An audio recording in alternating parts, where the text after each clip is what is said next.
we fighting off and what are we working for? We're fighting off, like I said, acts of violence against our environment and our country.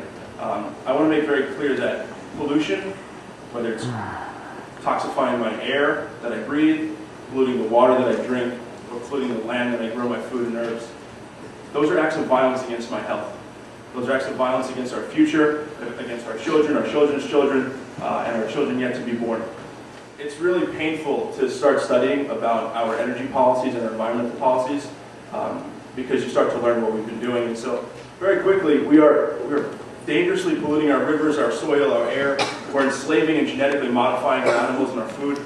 We're underpaying our farm workers whom we depend on. We're blowing off the tops of mountains in Appalachia and all over the country. We're scraping the bottom of the barrel with projects known as tar sands. We're scraping the bottom of the barrel with projects known as hydrofracking or natural gas extraction from shale. We're burning coal, we're burning natural gas, we're mining uranium in indigenous communities all over the world, and we're basically allowing ourselves to commit violence against our health and our children. The three things we need to work for: soil, air, and water, because without three, like as John mentioned, without environmental sustainability, it doesn't matter what kind of economy we have or healthcare system we have nothing. We have no food, we have no water, we have no life. And so environmental sustainability and justice for me, and I hope for all of you, is at the forefront of your mission and your call to action. If we don't have transparency and open door and open government, we have, again, nothing. If we don't have transparent media, we don't have transparent information, we have nothing, because it's a jeopardy. It calls into jeopardy our democracy.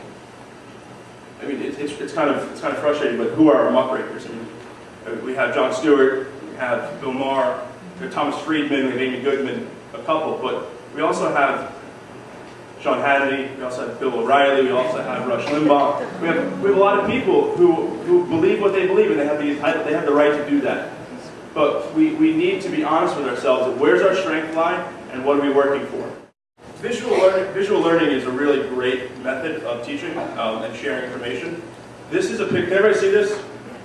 This is a picture by my 12-year-old cousin. I asked her to draw a happy world. All I said was some grass, maybe a river, maybe a sky. Go crazy. Gave her some crayons and a piece of paper. So this is the world as viewed by our children, and what they're expecting. This black crayon represents our energy policy. This isn't, if we make bad choices, this is what it's going to look like. This is what it looks like right now. And this is what we're doing to our children. So right here there's a river, so what do we do near rivers? We build oil refineries. We build power plants.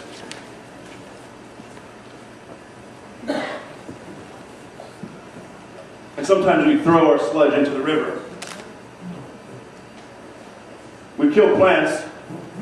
We deforest the rainforest. And if we had a mountain, I'll draw a mountain.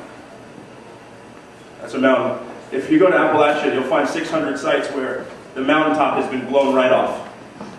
Right off the top, so they can scrape coal from the inside, polluting waterways and soil and everything that we depend on. And so let's just draw a little toxic spill over here, because that happens. Cross out the butterfly. It's not hyperbole. It's not. Which is why it's so sad. It's terrifying. But the reason I decided to do this was because I wanted to show us visually what we're fighting off. And what are we working for? In the rainbow, this is drawn by my 7-year-old cousin. She just learned Roy Bith. And so what can we do as alternatives? Well, we want electricity. Let's build some wind farms.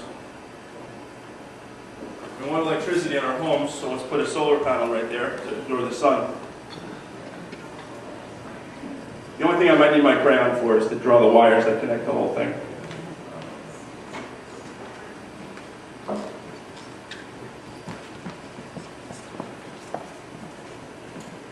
Which future do we want?